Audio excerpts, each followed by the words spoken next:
Apa kata Sayyidina Ali karramallahu wajhah? Manusia itu kok sombong sekali. Awaluhu nutfah, akhiruhu jifah. Awaluhu nutfah, akhiruhu jifah. Awalnya sperma, ujungnya bangkai. Kok sombong?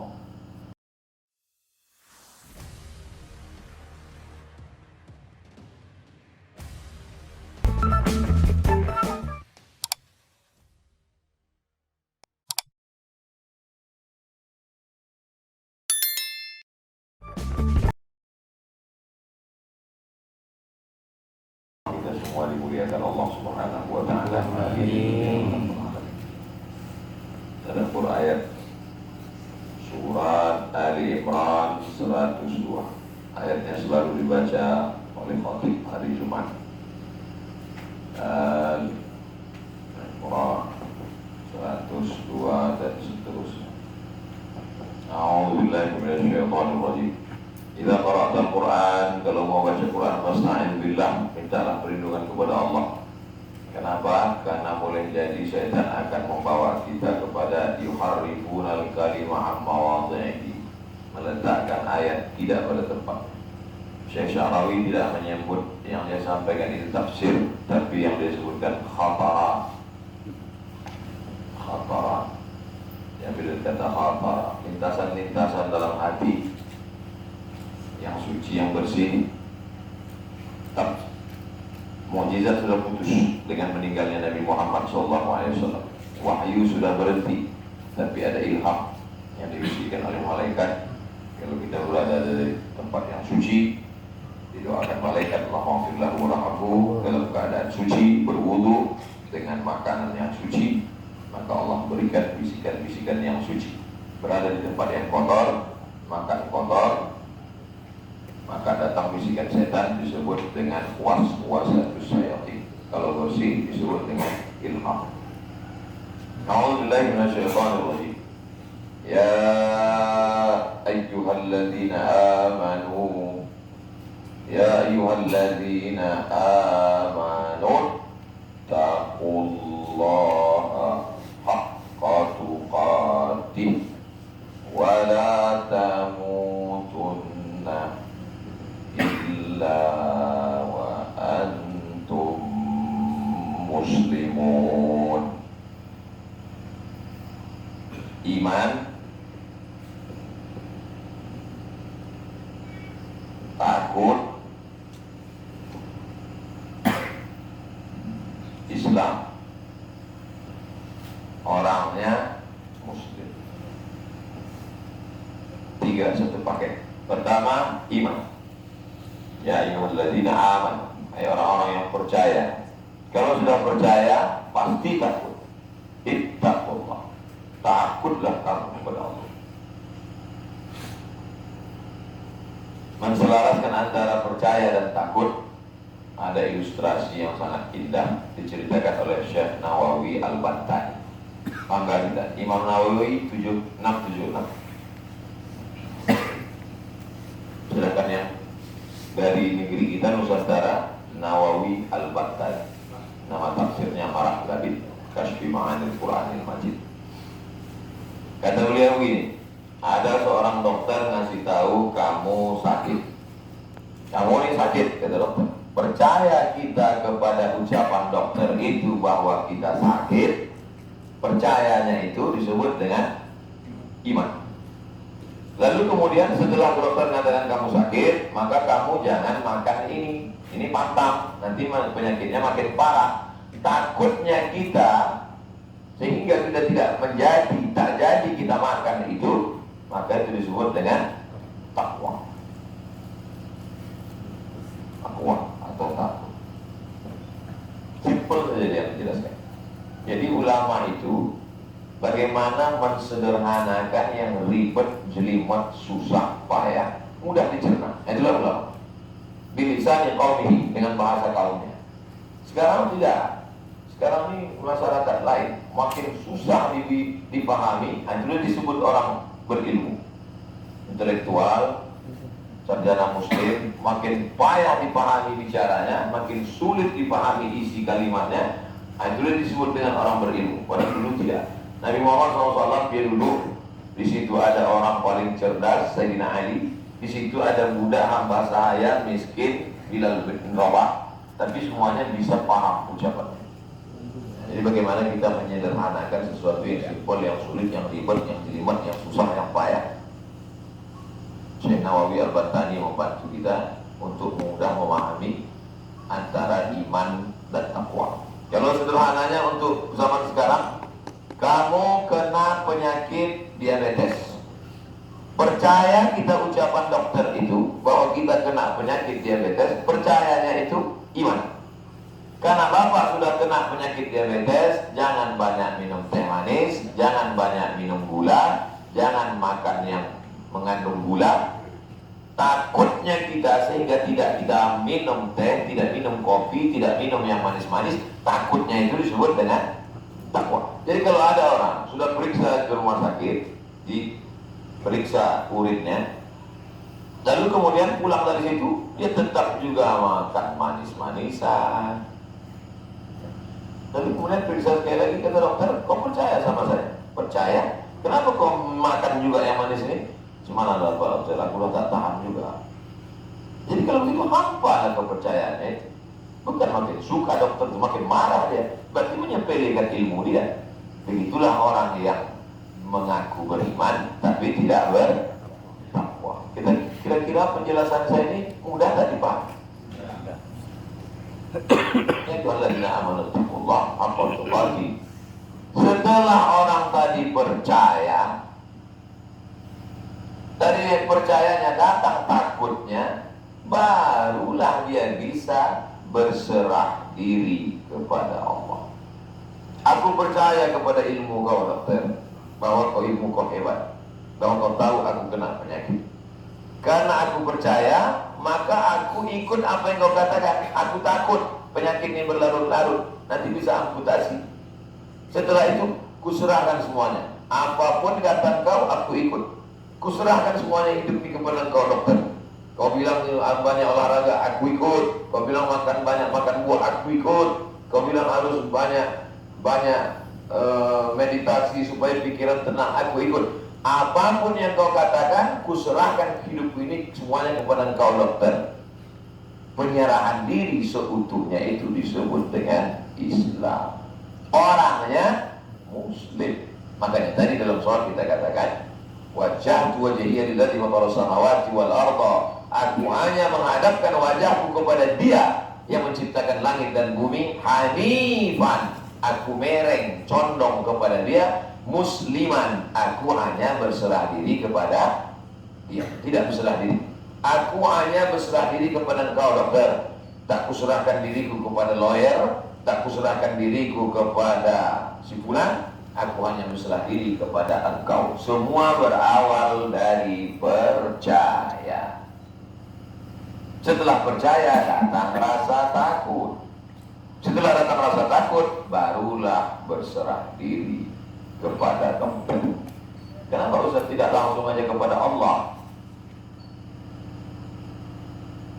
Untuk mengungkapkan sesuatu yang tak nampak, biasanya diungkapkan dengan sesuatu yang nampak. Allah tak nampak, payah bercerita tentang yang tak nampak, maka diungkapkan dengan sesuatu yang tampak. Contoh tentang masalah iman. Macam mana iman itu tak nampak? Maka Al-Quran bercerita tentang yang tidak kelihatan, tidak nampak itu dengan sesuatu yang nampak. Asluha sabitun, akarnya terhunjam ke dalam tanah. Wa far'uha fis sama, sedangkan cabang-cabangnya naik ke langit. Far'uha fis sama. Allah cerita tentang iman, tapi dia cerita tentang pokok kayu. Sepokok kayu yang akarnya akar tunggal terhunjam ke dalam tanah. Asluha sabitun wa far'uha fis sama, cabangnya ke atas, ke bawah berakar, ke atas berpucuk. Itulah iman. Datang angin kencang, paling-paling patah, namun tercabut tidak. Kalau kamu bersedekah, pahalanya banyak. Sedekah itu, pahala itu tak nampak. Mana pahala itu tak nampak? Bagaimana Allah bercerita tentang yang tak nampak? Dicontohkannya dalam sesuatu yang nampak. Masalul ladzina yunfiquna amwalahum fi sabilillahi kamathali habbah. Kalau ada kamu yang bersedekah maka macam menanam satu biji. Ambatat sab'a sanabil, dari satu biji tumbuh 7 tangkai. 2, 3, 4, 5, 6, 7. Wa fi kulli sumbulatin mi'atu habbah, dalam satu tangkai tumbuh 100. Sebetulnya kalau Allah mau cerita tentang pahala, kalau kamu bersedekah pahalanya banyak, titik, selesai. Tapi tak tergambar dalam pikiran orang, maka digambarkannya dalam bentuk sesuatu yang zahir, yang nyata. Cinta tak nampak. Macam mana cinta itu?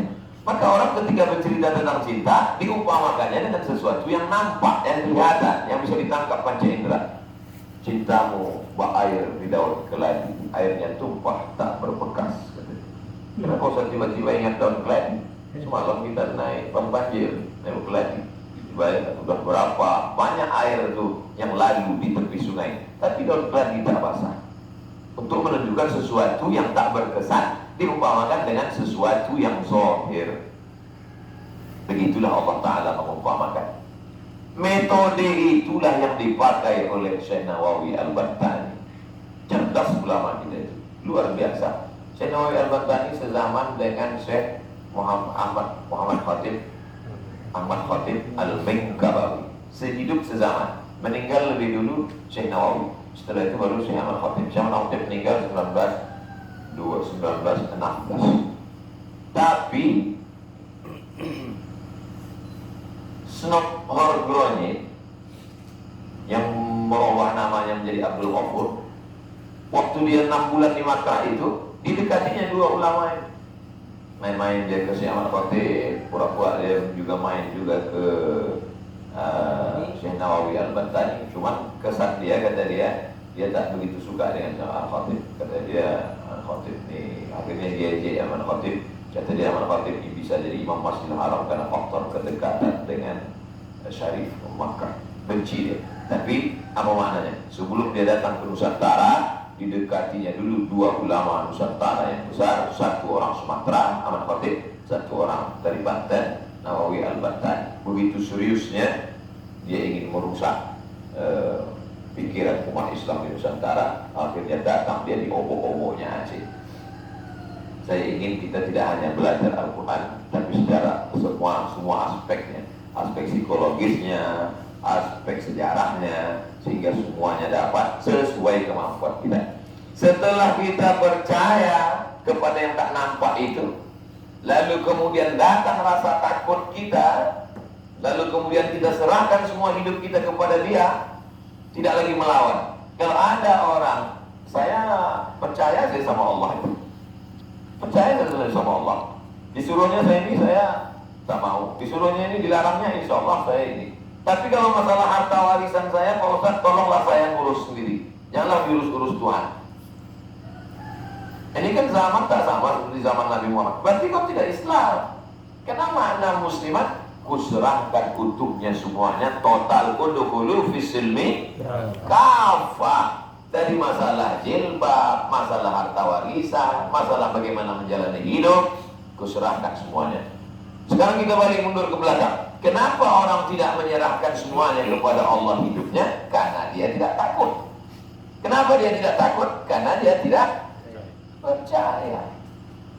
Dibalik, kalau orang percaya dengan sepenuhnya, makanya Allah tidak cuma katakan percaya saja, tapi percaya yang sesungguhnya, maka akan takut. Dan takutnya pun bukan main-main. Haqqa tuqatih. Kalau sudah sebenar-benar takut, pasti akan berserah diri kepada Allah Subhanahu wa ta'ala. Inilah pesan yang mesti didengar orang Islam sekali seminggu, sholat Jumat. Ini selalu dibaca khotib di atas mimbar. Ya ayyuhalladzina amanu taqullaha haqqa tuqatih wa la tamutunna illa wa antum muslimun. Ya ayyuhalladzina amanu taqullaha wa qulu qawlan sadida. Khutbah nikah begitu juga. Andai ada laki-laki yang tak pernah sholat Jumat, paling tidak sekali waktu mau nikah itu didengarnya ke telinganya. Pembacaan khutbah nikah, ya ayyuhalladzina amanu taqullaha haqqa tuqatih wa la tamutunna illa wa antum muslimun. Ya ayyuhalladzina amanu taqullaha wa qulu qawlan sadida. Setelah orang tadi percaya, muncul takutnya, lalu kemudian dia berserah diri kepada Allah, barulah dia bisa bekerja sama. Wa'tasimu bihablillahi jami'an. Mengapa kita selalu tidak bisa bekerja sama orang? Muncul kecurangan, menikam dari belakang, menggunting dalam lipatan, menjegal kawan seiring. Pak Ustadz, yang berkawan sama dia Pak Ustadz, kenapa? Dia itu ular.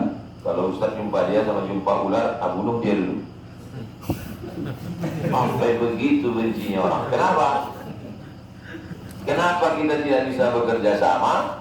Karena ayatnya bukan ujuk-ujuk tiba-tiba wa'tasimu bihablillah. Kamu baru bisa bekerja sama mundur ke atas kalau orangnya berserah diri kepada Allah, sama-sama ikut aturan Allah, dan orangnya hanya takut kepada Allah. Insya Allah kita yang satu rombongan 50 orang ini adalah orang yang bisa bekerja sama sampai mati. Mana buktinya? Itu tonton. Dari mulai pertama kita kemari sampailah ini, ketua rombongan tak ganti-ganti, Pak Mahmud. Saya merasa nyaman, maka saya bilang, Pak Mahmud, kita mau jalan, tolong Pak Mahmud jadi ketua rombongan. Nanti koordinir dengan yang lain. 2 orang dari Dewan Dakwah, 2 orang dari ini, 2 orang dari Lancah Kuning, 2 orang dari ini, ada Pak dokter dari Puskesmas. Mudah-mudahan kita ini semua adalah termasuk orang-orang yang bisa wa'tasimu bihablillah, karena ittaqullah iman dan wa antum muslimun. Kalau tidak, tak bisa kita bekerja sama. Mana mungkin kita bisa bekerja sama? Berbeda. Orang yang akan mau kerja sama untuk menegakkan Islam, mau kerja sama-sama main bola aja, kalau ikhtilaf tak bisa. Yang satu mengatakan gol kata dia. Menurut saya ikhtilaf dalam masalah ini. Tak bisa. Yang satu, makanya di awal itu disepakati dulu bahwa ini kita sama-sama ikut aturan yang sudah dibuat oleh FIFA, statuta namanya. Kalau kita ikut aturan bisa, baru bisa main bersama. Kalau tidak bisa, tak bisa. Kalau tidak bisa ikut aturan itu, tidak bisa akan jalan. Wa'tasimu bihablillahi jami'an. Setelah kamu beriman kepada Allah, takut kamu kepada Allah, serahkan semuanya dirimu kepada Allah, barulah kalian bisa bekerja sama. Tapi ingat, wala tafarraqu. Kenapa diulangnya 2 kali? Padahal ini sebetulnya cukup.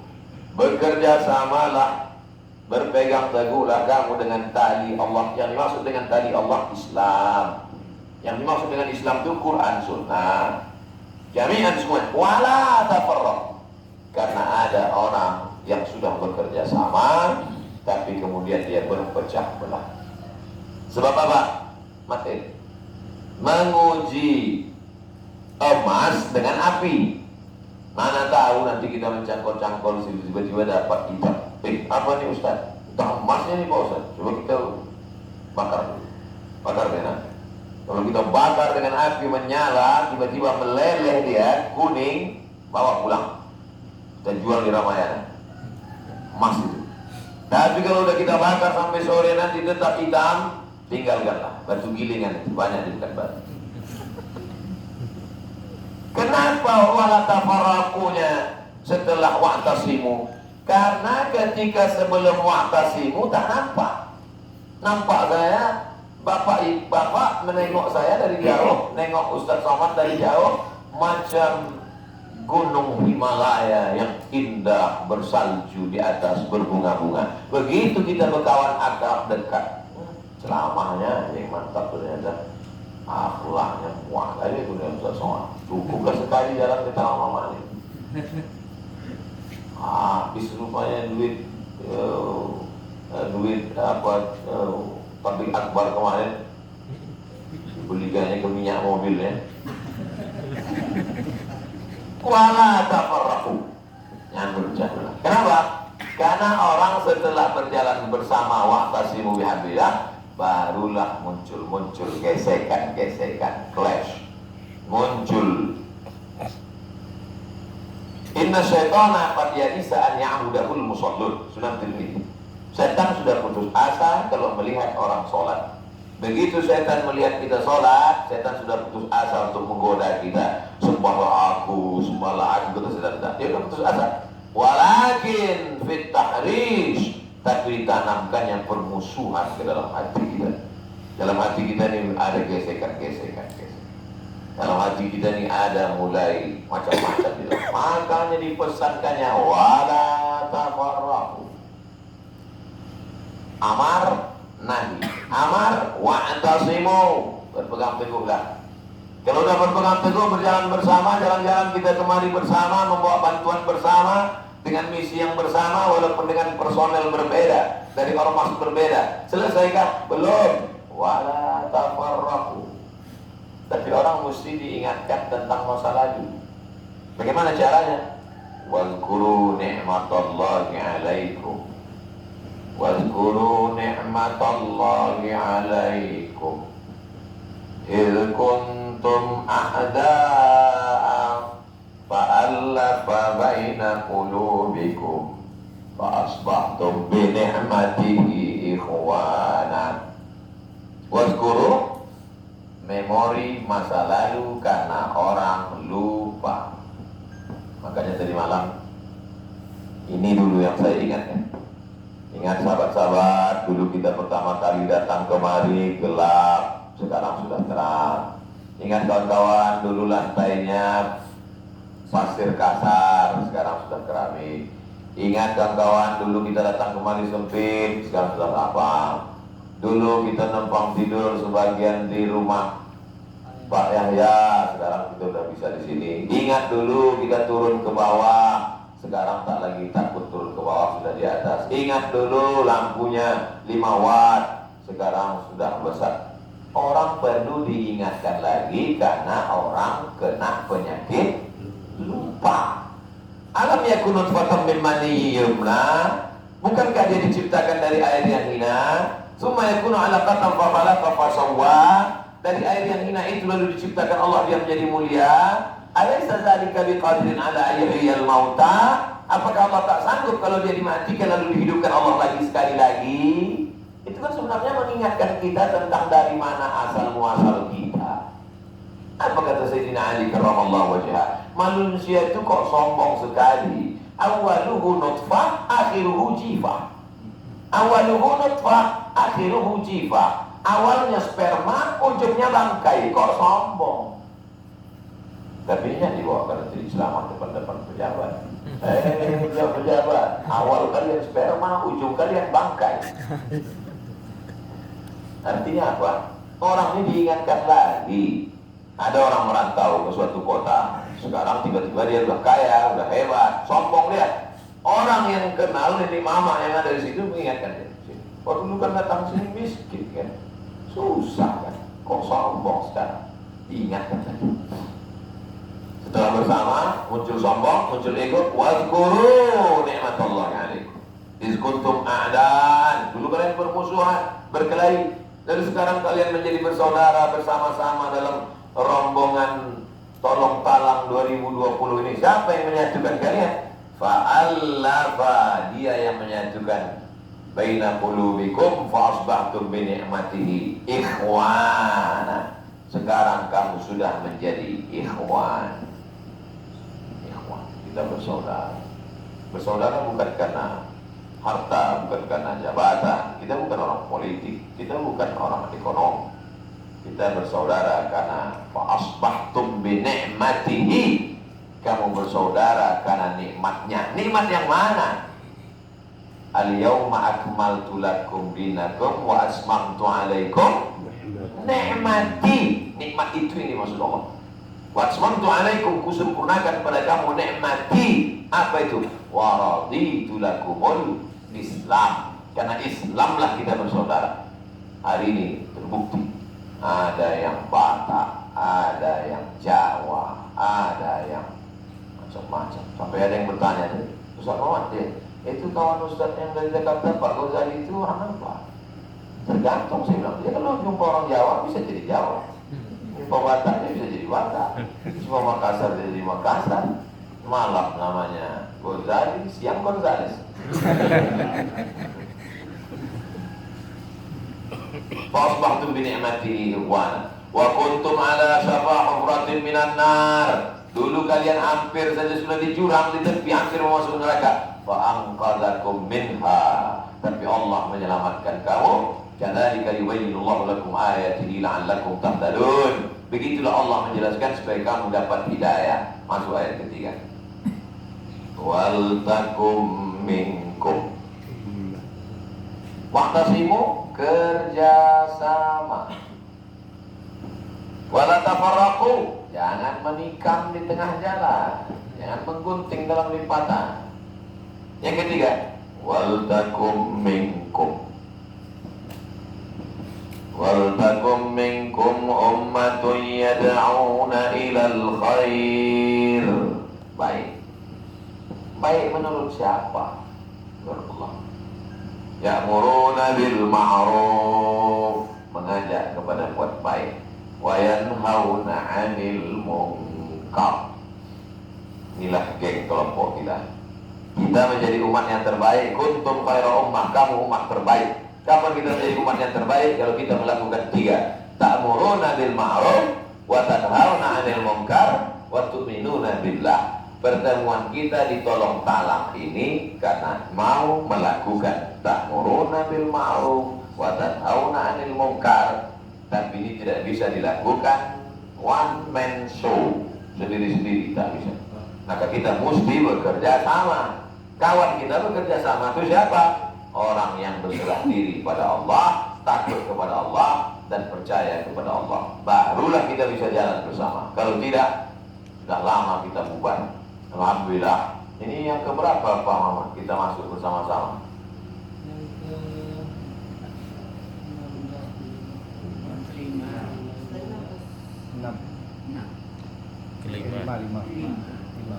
Kelima. Air surut lebih banyak mendorong sampan daripada naik sampan 7 jam, dilengkap dengan hujan lebatnya pernah. Kapal retak, sampan retak, pecah nabrak batu pernah. Semalam tiba-tiba sampai tak nampak lagi batu pernah juga. Semua sudah kita jalani sama-sama masuk ke dalam ini. Mudah-mudahan kita istiqomah sampai mati. Amin. Sampai keluar ruh dari jasad kita ucapkan la ilaha illallah Muhammadur Rasulullah sallallahu alaihi wasallam.